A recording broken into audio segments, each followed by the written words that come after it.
पुन्हा स्वादिष्ट चविष्टमध्ये आपले स्वागत। आज आपण लोण्यापासून तूप कसं बनवायचं हे बघणार आहोत। मी मागचा व्हिडिओ दह्याचा ताकाचा टाकलेला आहे, तो तुम्ही बघितलाच असेल, आणि लोणी कसं काढलंय हे पण मी दाखवले। तर हे आता लोणी मी स्वच्छ धुवून घेणार आहे।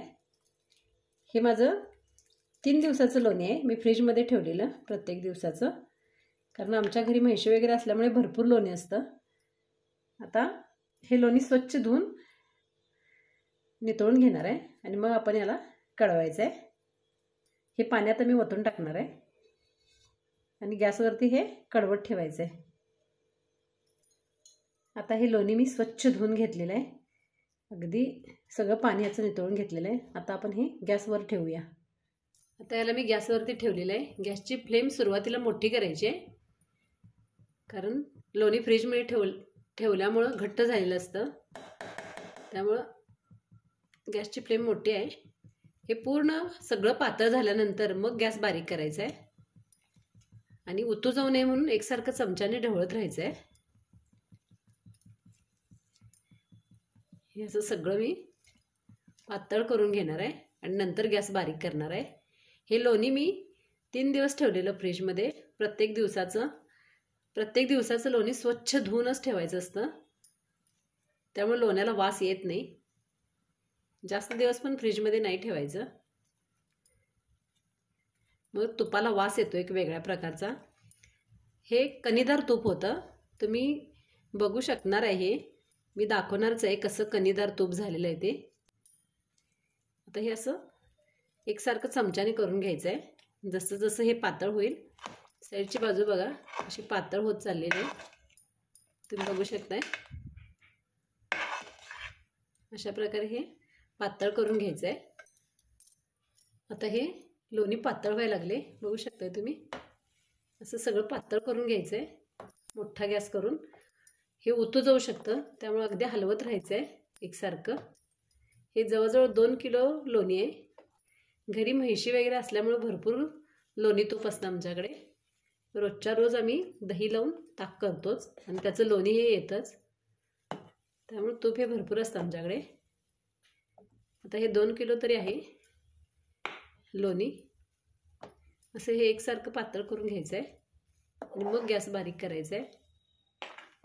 गॅसकडे पूर्ण लक्ष द्यायचं आहे, नाहीतर हे उतू जाऊ शकतं।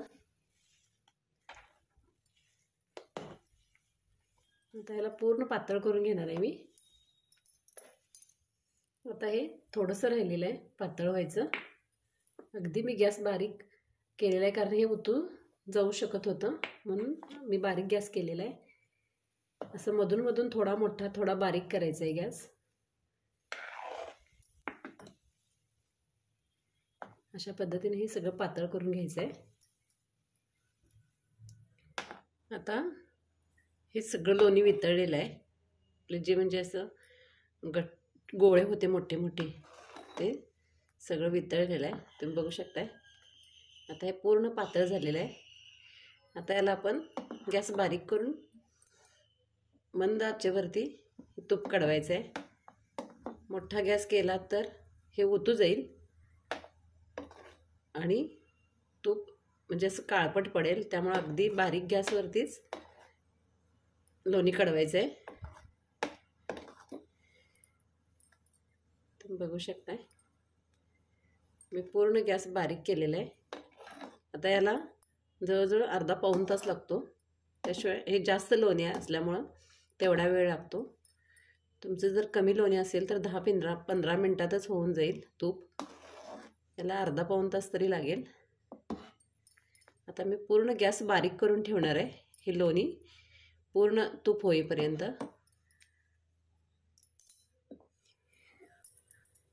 तर लोणी पूर्ण असं उकळून हे झालेलं आहे, फेस सगळा आटलेला आहे त्याचा, तुम्ही बघू शकताय। फेस अगदी गेलेला आहे। आता हे असं बारीक गॅस करूनच ठेवायचं आहे,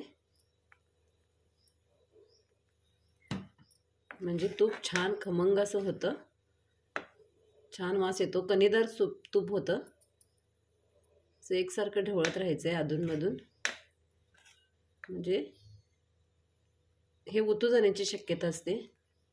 गॅस अगदी बारीकच ठेवायचा आहे। आता ह्याला जवळजवळ अजून थोडी मला वाटतं 1-20 मिनटं लागतील. 15 मिनटं झालेली आहेत. बघू किती छान कढतं ते तूप. आता तुम्ही बघू शकताय तूप आपलं तयार झालेलंच आहे. फक्त 1-2 मिनटं लागतील. असं म्हणजे जो तुपाचा आवाज येतो तूप कढवताना तो बंद झालेला आहे की समजायचं आपलं तूप तयार आहे.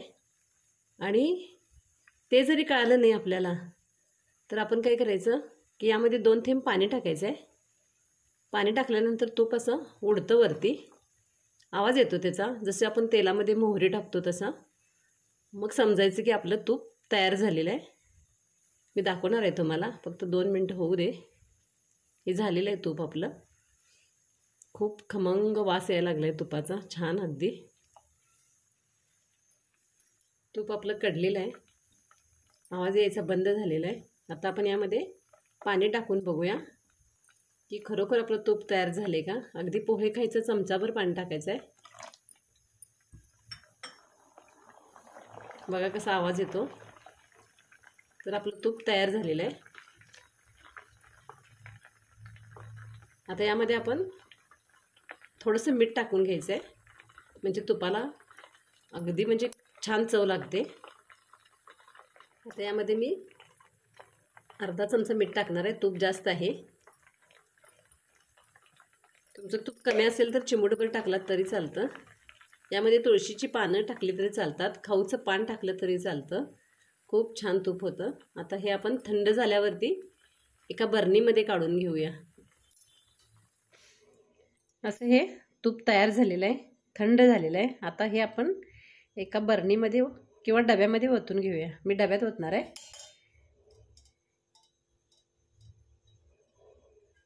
असं गाळून घ्यायचं आहे.